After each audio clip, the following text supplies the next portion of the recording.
Vamos agora, irmãos, abrir a nossa Bíblia no Salmo 78, versículos de 1 a 7. Salmo 78, versículos de 1 a 7. E eu quero que você atente bem para esse texto da preciosa palavra de Deus, porque é um texto especial. Glória a Deus.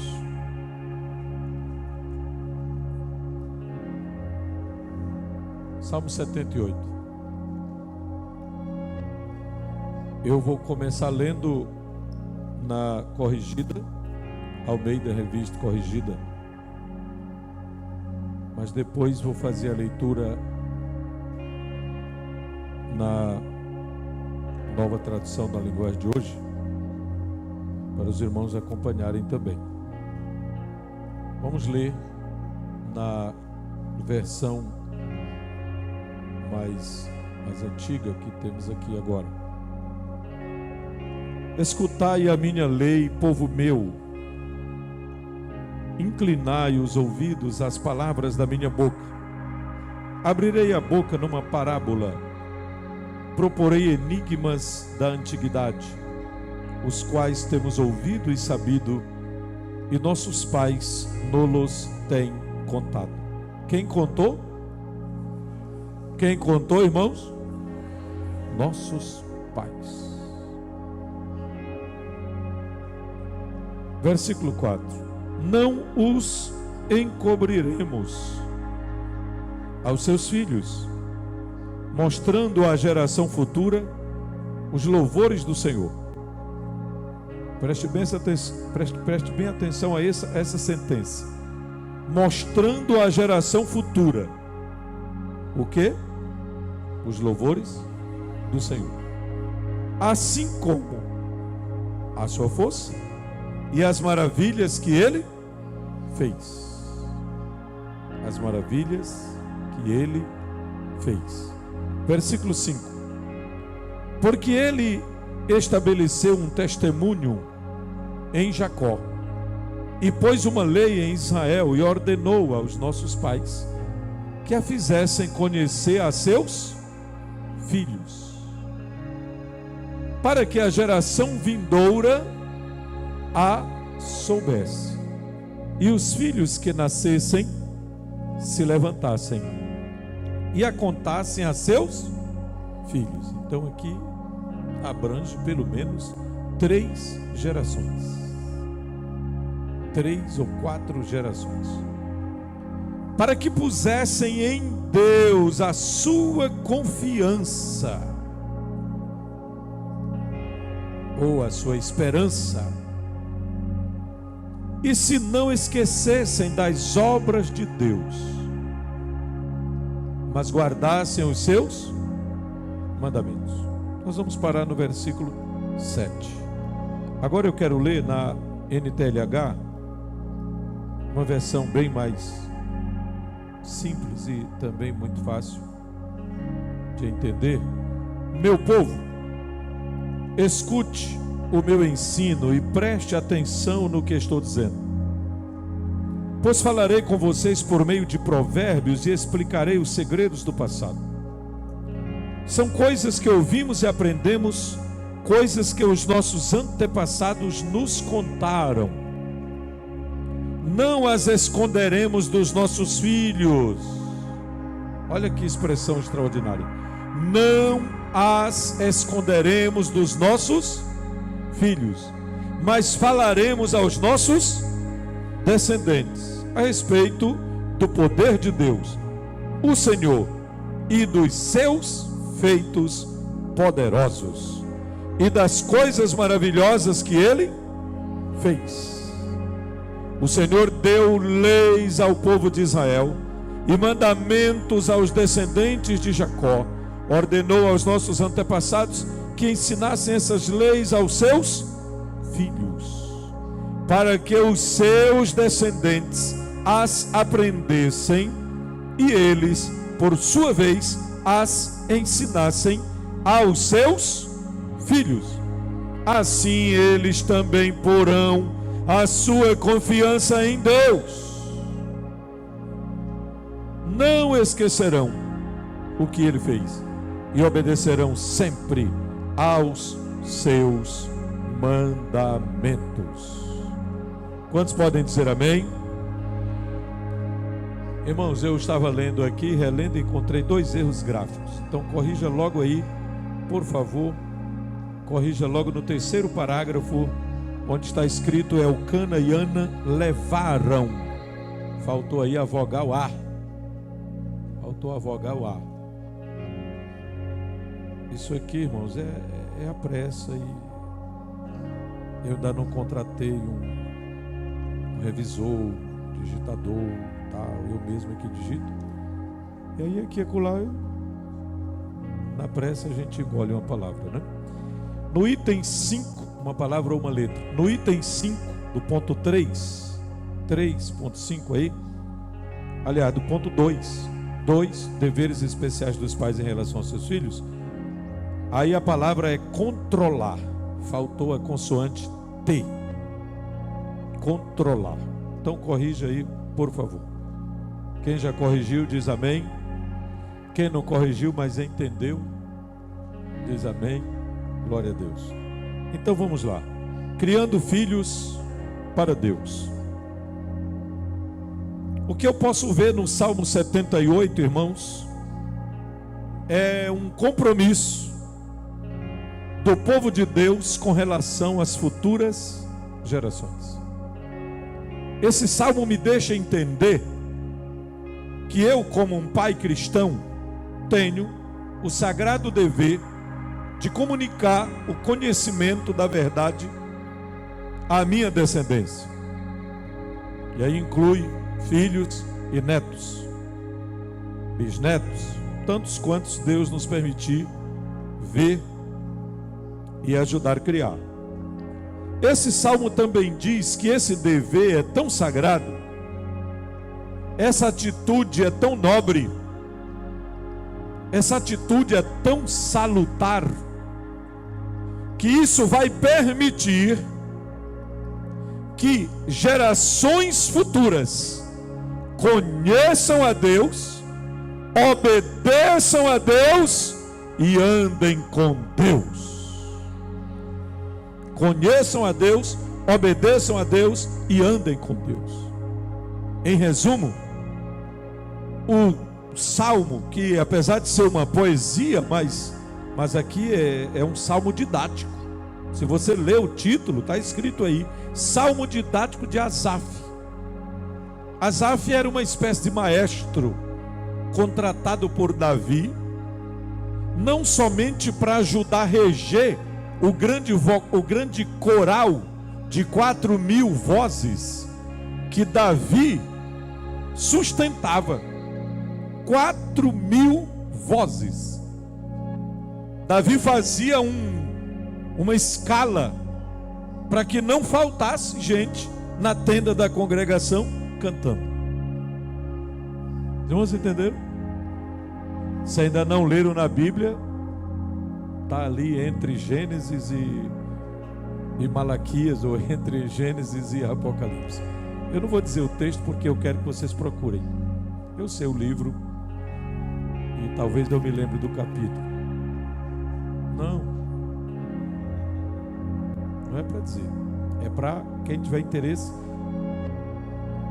buscar, porque aí quando você está buscando isso, aí acha outras coisas boas também e tal, né? Davi gostava tanto de música, tanto de louvar a Deus, que ele, além de ser um salmista, ele compunha salmos, ele compunha hinos, fazia composições de agradáveis e maviosos louvores ao Deus de Israel. Mas ele também era um músico por excelência. Ele tinha a capacidade de criar instrumentos.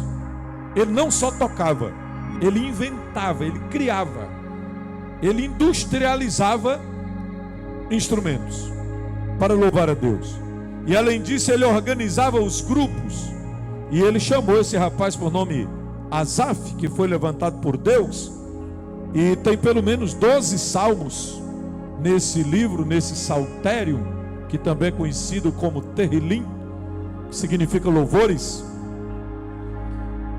Dos 150, 73 são de Davi, 12 são de Asaf. Temos 2 de Salomão, 1 de Moisés, 4 dos filhos de Coré, e acredita-se que Esdras tenha composto e organizado o Salmo 119. Não temos certeza porque não está o nome dele no título, mas pelo contexto e pela história judaica acredita-se que tenha sido ele o compositor do maior salmo da Bíblia. Mas aqui nós estamos no 78 e o título dele é Salmo Didático, ou seja, poesia para ensino, cântico para ensino, hino para ensinar. Ou seja, não é só para louvar, não é só para adorar, não é só para glorificar a Deus, mas para extrair preciosas lições para a vida de quem a ele tivesse acesso. Quem compreendeu até aqui pode dizer amém? Vamos lá. A missão de criar filhos à maneira de Deus e para Deus foi entregue aos pais cristãos como uma tarefa singular, para que os mesmos cooperem com Deus no grande propósito de reconciliar o mundo consigo mesmo. Irmãos, Deus está realizando uma obra. Diga comigo, desde o Calvário, Deus está realizando uma grande obra de reconciliar o mundo consigo mesmo. E neste propósito, Ele está usando a igreja como coluna e firmeza da verdade. Ele está usando a igreja como o seu rebanho, como o seu povo, como o seu corpo espiritual. E é claro, eu e você, como pais cristãos, temos parte nesse processo. Pastor, eu não sabia. Pois fique sabendo, você está incluído, você está incluída, você faz parte desse rol que Deus planejou para que, existindo nesse tempo, nessa época, nessa geração, fizesse parte daqueles que Deus está usando para ajudar nesse grande projeto, nesse grande propósito de reconciliar o mundo com Deus. Claro, e para isso, você pode ser, Deus já conta com você como instrumento, como participante, como um cooperador. Vamos para o segundo parágrafo. Leiam aí, por bondade, irmãos, todos vocês. Todos vocês. Os filhos são herança de Deus. Você já sabe disso. Está no Salmo 127, versículo 3. Os filhos são herança do Senhor, e o fruto do ventre o seu galardão. Continue. E como herança, precisam ser bem. Se você tiver uma caneta, grife essas 3 palavrinhas aí. Aliás, 4. Preparados, cuidados, orientados e instruídos. Os nossos filhos, diga comigo, os nossos filhos, como herança do Senhor, como herança de Deus, precisam ser preparados, cuidados, orientados e instruídos. Para quê, meus irmãos? Leiam aí o restante.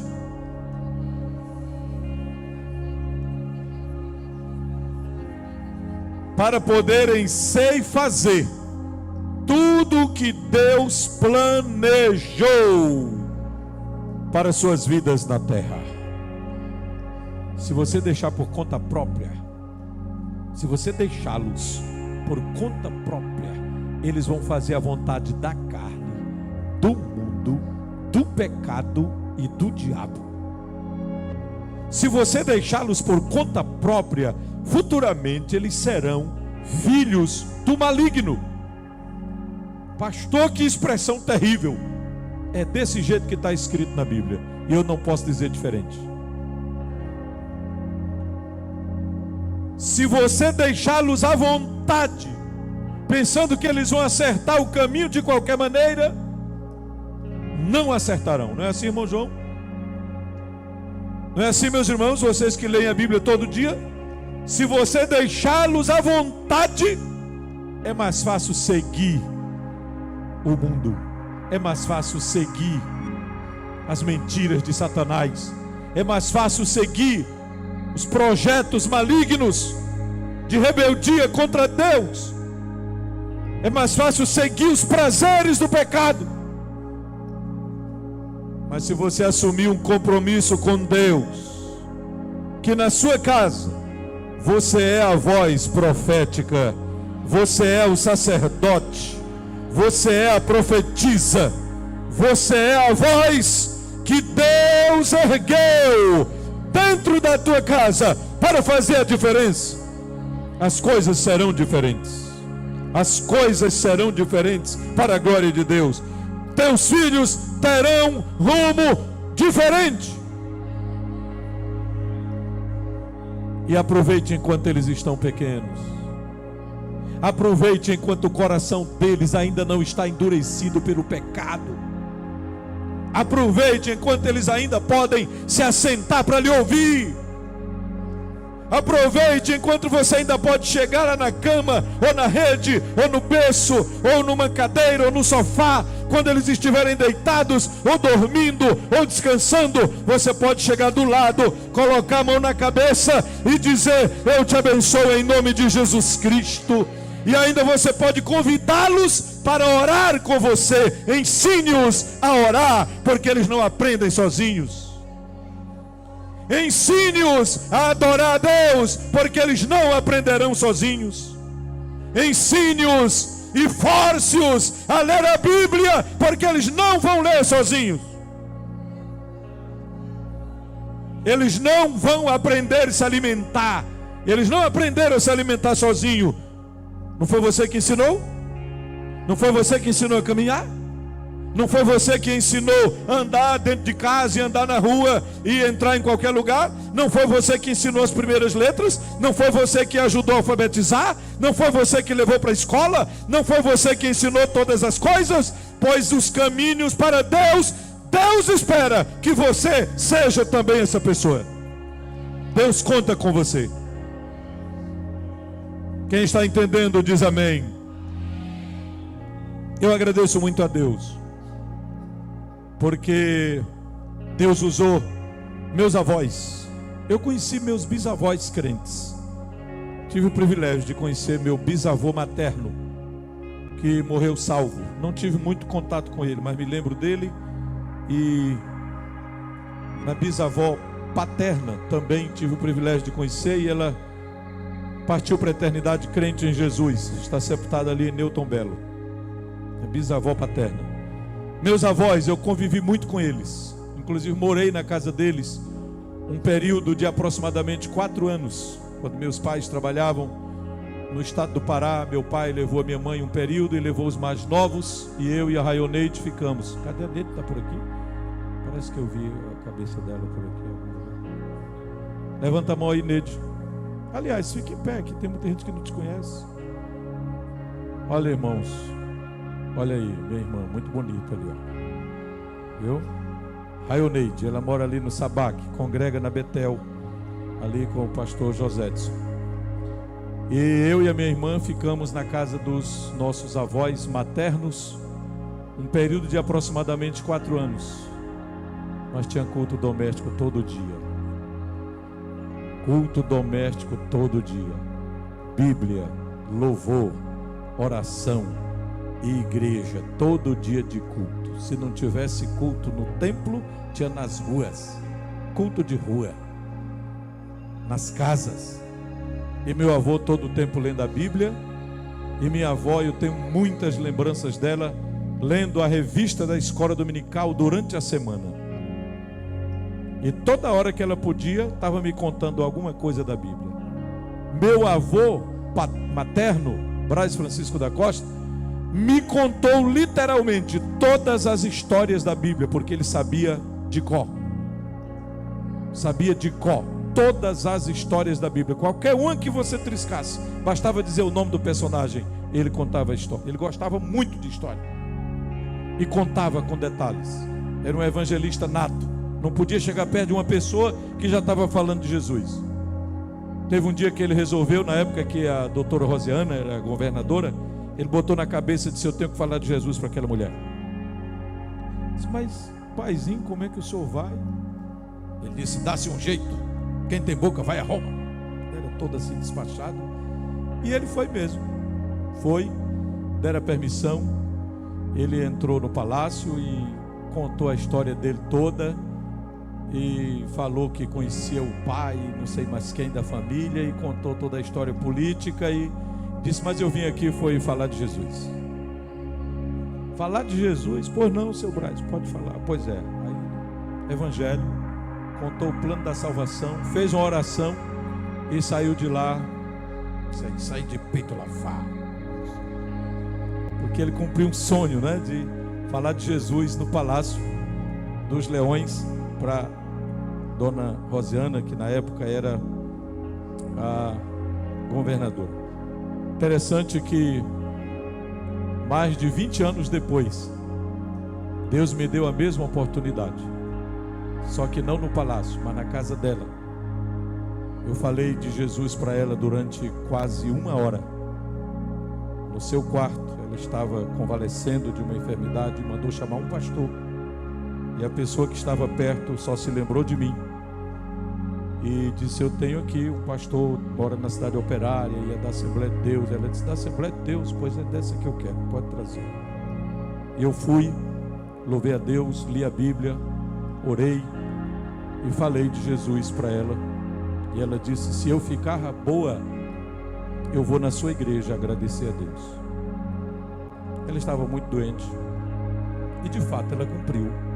Ela foi e participou de um culto lá na nossa igreja, quando eu dirigia a unidade 103 na área 15. Bem, mas isso é só um detalhe de família para você entender como a gente não esquece das coisas boas que Deus fez através dos nossos antepassados, bisavós, avós e pais. Eu louvo muito a Deus por ter nascido em um berço cristão. Louvo muito a Deus por ter sido instruído e porque minha mãe não só dizia: vamos para o culto. Ela literalmente me obrigava quando eu caía na besteira de pensar que eu não ia. Bastava ela desconfiar. Ela dizia assim: pensa que eu não estou vendo o teu jeitinho? Pensa que eu não estou vendo o teu jeitinho? Vai trocar de roupa agora. E tu também. Aí dizia o nome dos meus irmãos todos. Mas como eu louvo a Deus por isso.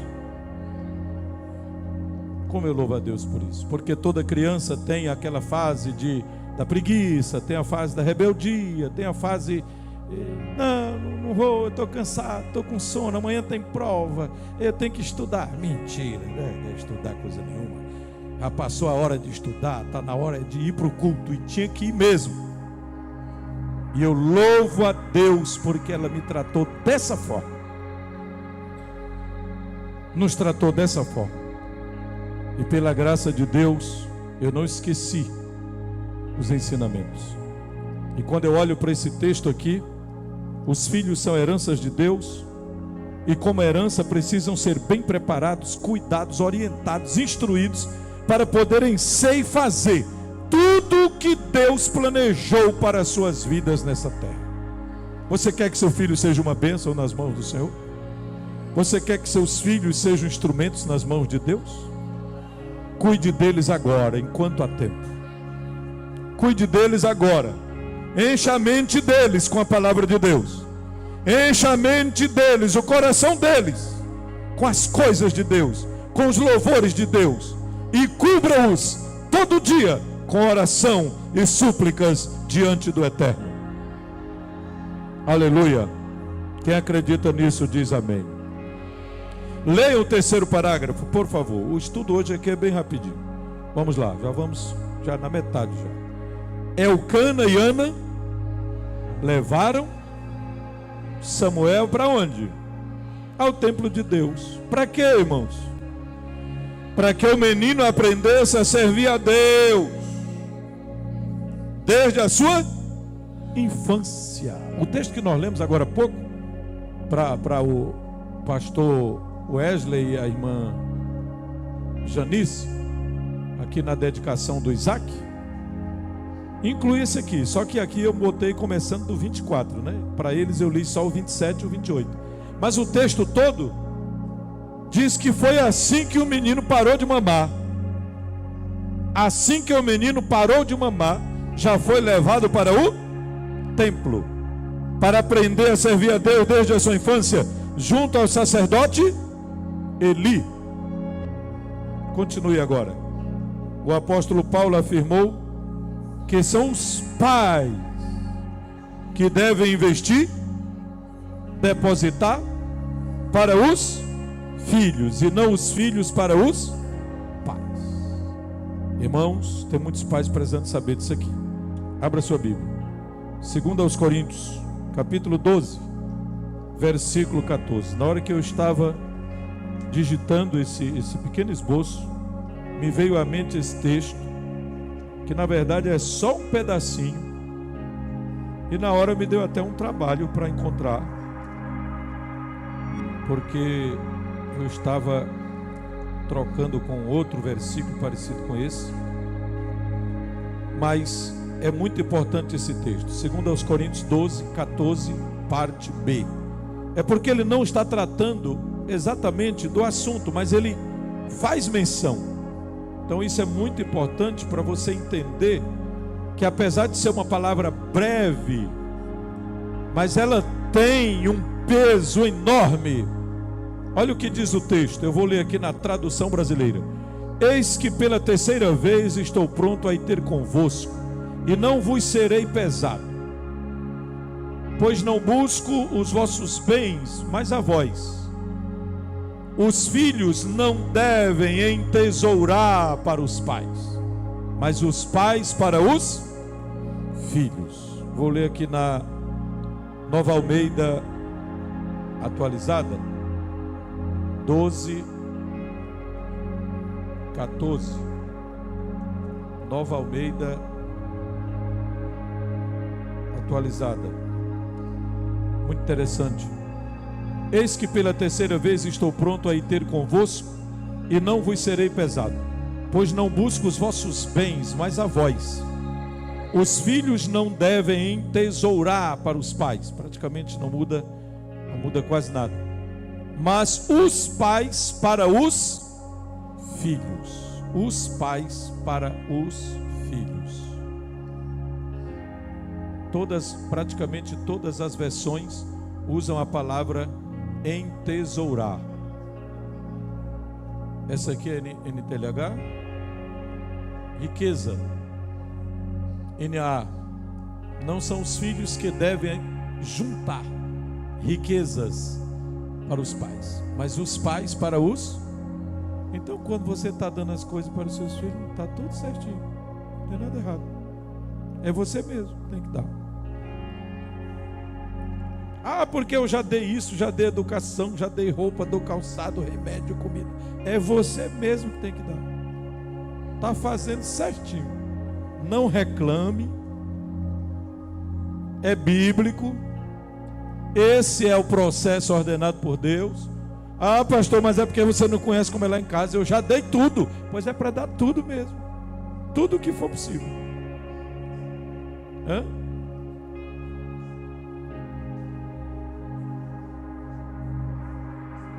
Pois é, mas para nós aqui no momento ele como pai, né? Ele está dizendo: estou de boa vontade, disposto a me deixar gastar em favor de vocês, porque ele é pai, né? Então ele deixa se gastar pelos filhos. Claro que ele está falando aqui de filhos espirituais, mas ele pega o gancho para mostrar que na família é assim. Está ouvindo, irmão de Carlos? É o seu mesmo. E esse negócio é até que Jesus permita que você viva. Provérbios 19, 14. Coloca aí na tela, irmão. Provérbios 19, 14.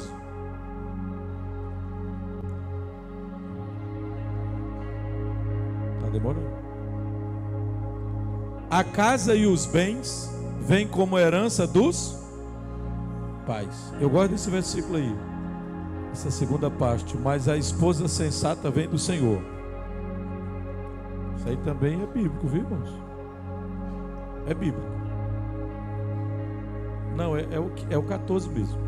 É só o 14. A casa e os bens vêm como herança dos pais. Então são os pais que entesouram para os filhos. São os pais que devem investir nos filhos. Por isso que eu coloquei aqui a palavra investir. Coloquei aqui no esboço a palavra investir. Vamos um pouquinho à frente. Como também devem criá-los na doutrina e na admoestação do Senhor. Coloca aí Efésios 6:4. Foi o primeiro versículo que nós explicamos quando começamos essa série de estudo.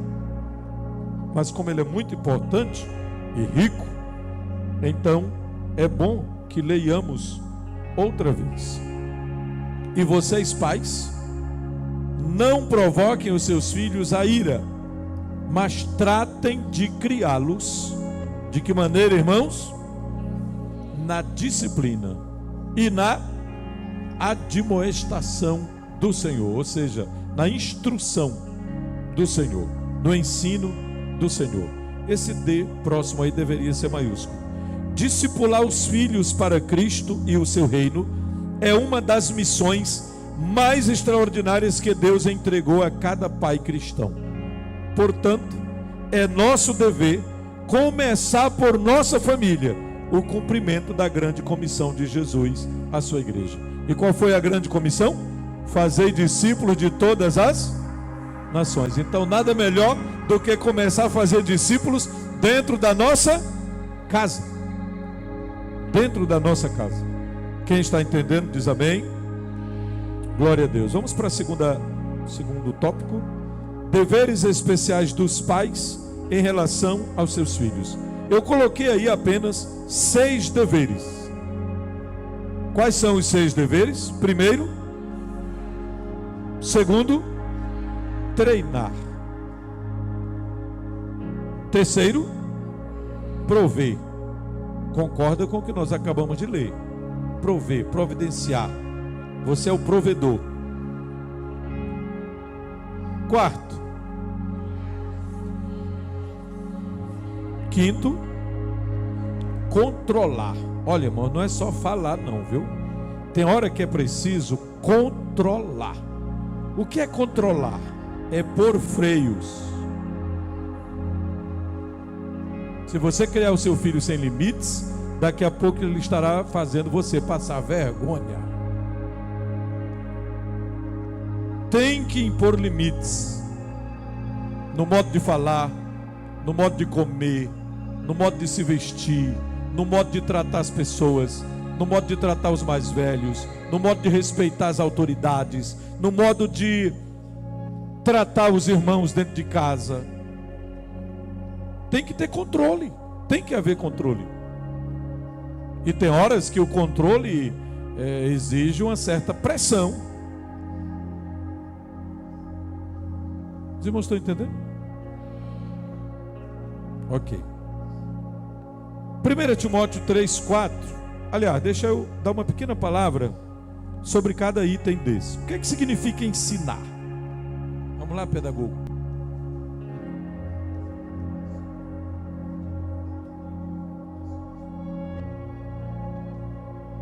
É construir junto, construir conhecimento junto. Pedagoga Genias Saraiva, a senhora está acompanhando aí direitinho? Diga só uma frase aí sobre ensinar. Preparar para a vida. Gostei. Tá bom, tá bom. Preparar para a vida. Está ouvindo, pai? Está ouvindo, mãe? Ensinar é preparar para a vida. E o professor Miguel Coelho aqui nos acrescentou um detalhe. Não é só expor conteúdo, mas construir juntos. Construir o quê? Conhecimento, instrução. Isso é muito importante. Mas o que é mesmo treinar? Já estou no segundo item. Treinar. Praticar o conteúdo que foi transmitido. Praticar o conteúdo que foi transmitido.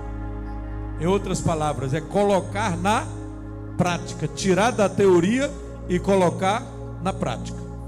Cadê o Moisés, maestro? Aqui.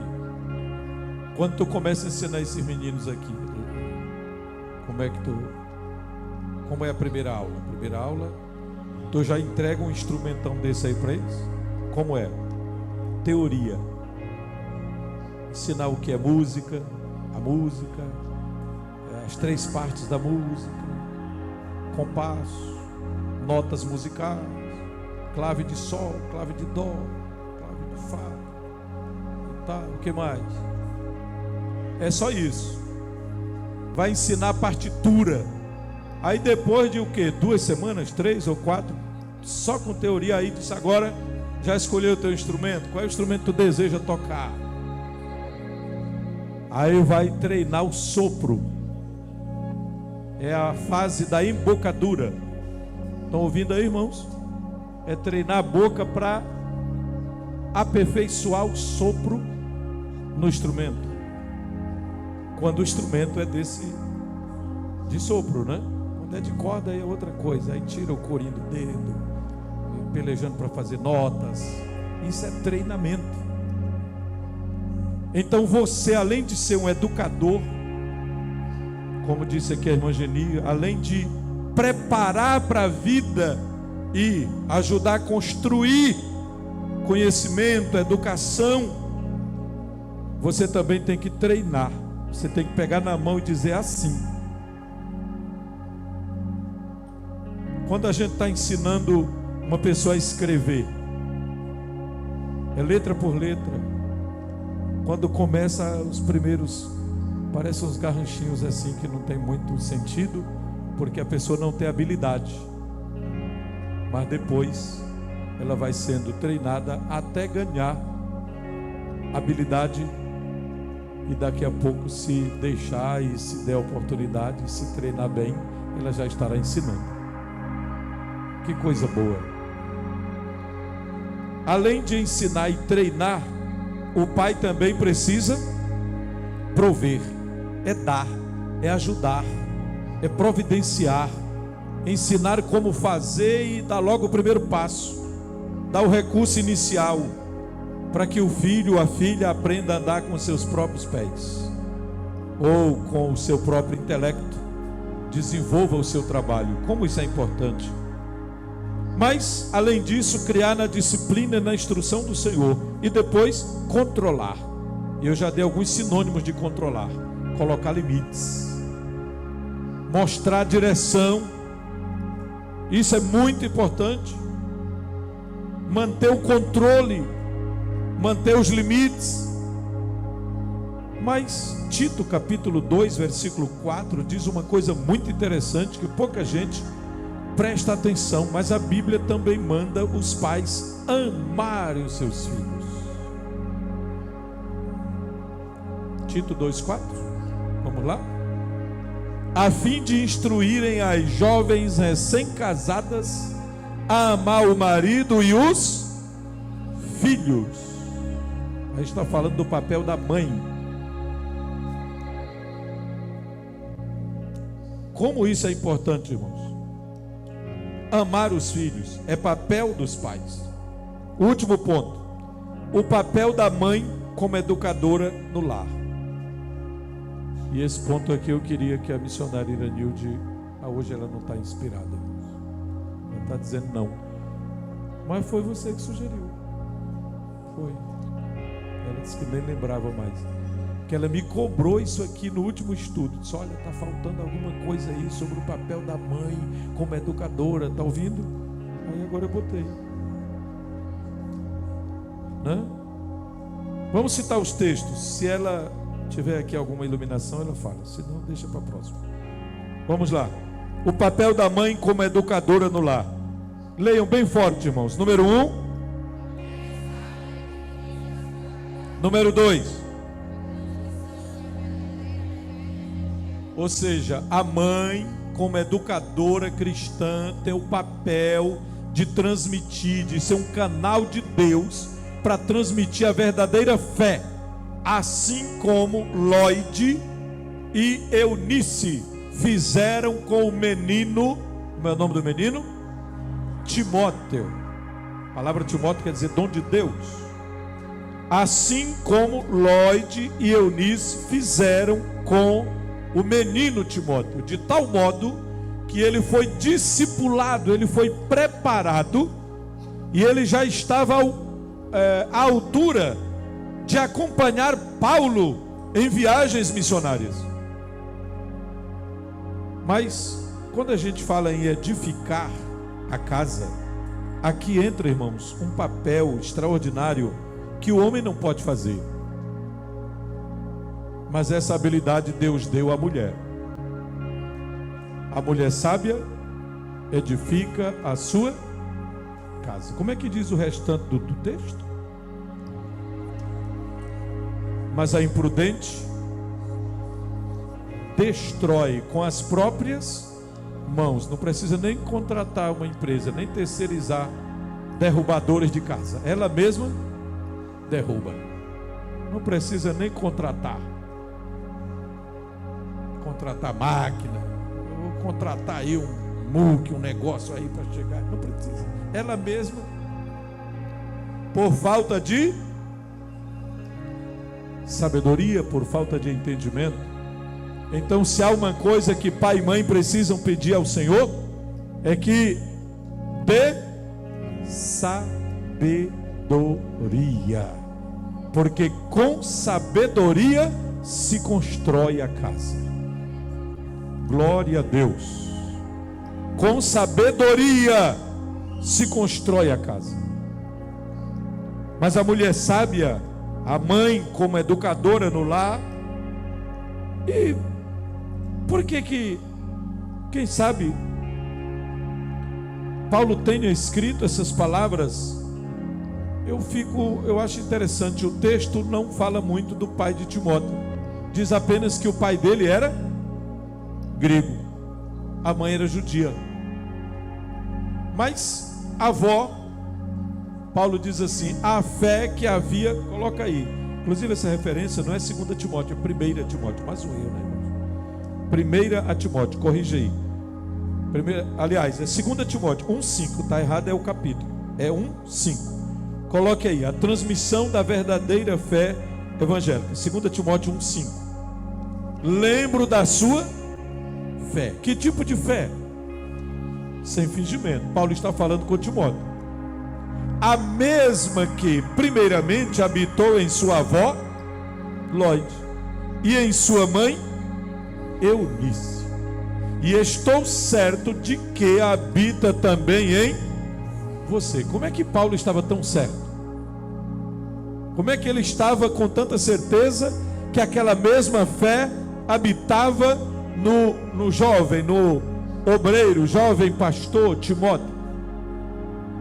Ele acompanhou o desenvolvimento do adolescente. Ele o encontrou adolescente quando chegou na região de Listra e Icônio, e pediu aos pais para que Timóteo os acompanhasse. Irmãos, e aí havia um certo problema de tradição, porque o pai era gentil, não circuncidava o menino, mas a mãe, como judia, tinha o dever de circuncidar, mas a palavra final era do pai. Por isso Timóteo não era circuncidado. E para poder andar com Paulo, para que não houvesse problema com os judeus por onde passassem, Timóteo teve que submeter-se à circuncisão, que era um sinal da aliança de Deus com o povo de Israel desde o tempo de Abraão, desde os dias de Abraão. Timóteo submeteu-se sem nenhum problema, sem nenhuma dificuldade. Então diga comigo, a mãe, como educadora no lar, tem o grande papel de edificar. Papel da edificação, da construção.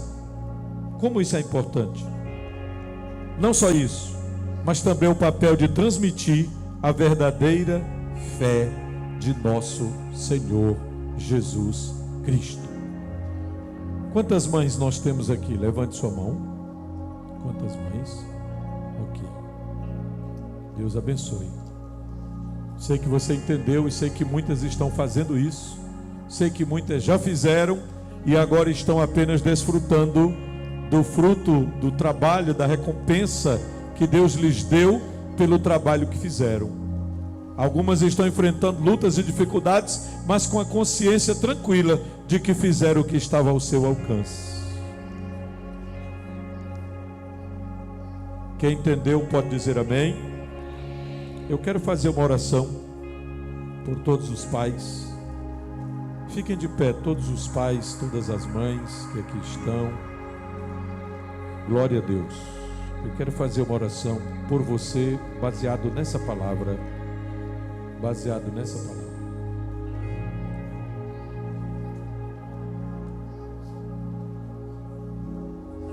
Diz aí o versículo. 1 Timóteo 5,4. Coloca aí, irmão Marcos. 1 Timóteo 5,4. Aqui é muito importante. É um lembrete que o irmão Miguel está nos fazendo aqui.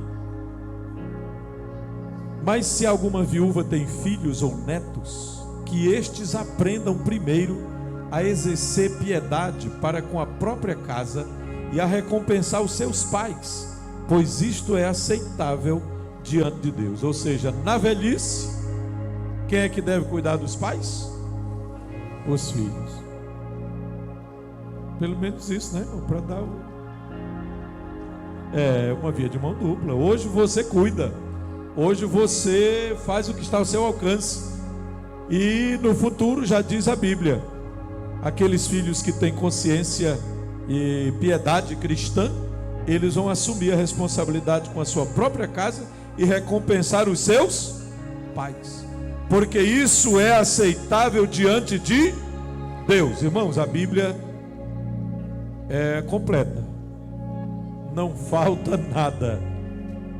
Não falta nada. Como Deus é maravilhoso em instruir a família, porque a família é projeto de Deus. Bendito seja o nome do Senhor.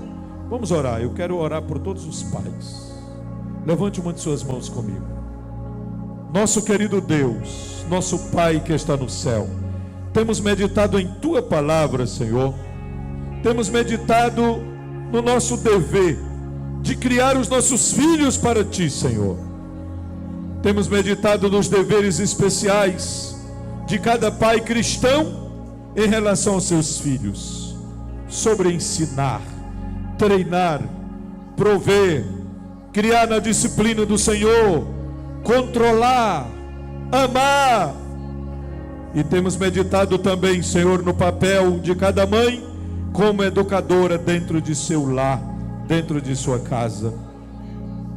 Que o Senhor dê sabedoria, que o Senhor dê graça, que o Senhor dê prudência, que o Senhor dê o verdadeiro discernimento, que haja, meu Deus, para a glória do Teu nome, muitas casas, muitas famílias edificadas, especialmente com a transmissão da verdadeira fé, a fé que uma vez foi dada aos santos. Pai amado, abençoa cada pai, abençoa cada mãe aqui presente, e aqueles que estão nos ouvindo em algum canal, em alguma rede social, estão nos ouvindo pela rádio. Senhor, para a glória do Teu nome, abençoa todos os pais que esta noite representam a Tua igreja aqui em Santa Inês. Olha para os pais que estão vivenciando a experiência maravilhosa de criar os seus filhos no temor do Senhor, e aqueles que já cumpriram esse dever, e aqueles que estão começando agora, e aqueles que estão enfrentando crises, enfrentando dificuldades nessa área. Oh Espírito de Deus, concede a Tua graça a cada pai, concede uma estratégia, concede um meio, dê, meu Senhor, uma instrução o que cada um precisa fazer para ganhar os seus filhos, para trazê-los para perto de Ti. Aqueles pais que estão enfrentando dificuldades, porque alguns dos seus filhos se desviaram do Senhor, foram para longe do Senhor. Tu conheces o coração de cada um, e Te pedimos agora que toques no coração daqueles filhos que se rebelaram contra a Tua palavra, porque foram criados com livre-arbítrio e decidiram afastar-se do Senhor por escolha individual, por escolha própria. Mas o Senhor é poderoso para trazê-los de volta. O Senhor é poderoso para restaurá-los. O Senhor é poderoso para reconciliá-los. O Senhor é poderoso para operar a grande salvação na vida de cada um deles. Para a glória do Teu nome, Senhor, para a glória do Teu nome, fica conosco, nos dê da Tua graça. Te agradecemos por essa instrução da Tua palavra. Pedimos que o Senhor nos ajude a guardar no coração e colocar em prática no dia a dia, para a glória e o louvor do Teu nome. Amém.